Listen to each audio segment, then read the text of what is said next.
அந்த சர்க்கரை கட்டுப்படாமல் தவித்து கொண்டிருப்பவர்களுக்கு லோ கிளைசிமிக் உணவு, சர்க்கரையை மெல்ல மெல்ல மெல்ல மட்டுமே ரத்தத்தில் கலக்கக்கூடிய உணவுல தலையாய உணவு வெள்ளை கொண்டக்கடலை. இந்த ஒயிட் சிக் பீ அப்படின்னு சொல்லக்கூடிய அந்த வெள்ளை கொண்டக்கடலை புரதச்சத்து அதிகமா இருக்கும். அதுல இருக்கக்கூடிய கொஞ்சம் கார்போஹைட்ரேட்டும் வேகமா ரத்தத்தில் கலக்காது. அப்ப நம்ம தினம் சாப்பிட்ற உணவுல கொஞ்சம் போல காலையில கொண்டக்கடலை சாப்பிடலாமே சார்.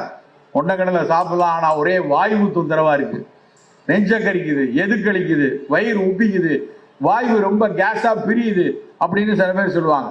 அது நமக்கு அந்த கடலையை ஜீரணிக்கக்கூடிய அக்னி அப்படின்னு சொல்லக்கூடிய வயிற்றில் இருக்கக்கூடிய ஒரு சீரணத்தை தூண்டக்கூடிய பித்த ஆற்றல் குறைந்து இருக்கிறவங்களுக்கு தான் அப்படி இருக்கும். அப்படி இருக்கிறவங்க அந்த கொண்டக்கடலையோட சேர்த்து சிறு இஞ்சி துண்டு இல்லைன்னா அது மேலேயே புதினா இலை, சீரகத்தூளை அது மேல போட்டு வைக்கிறது.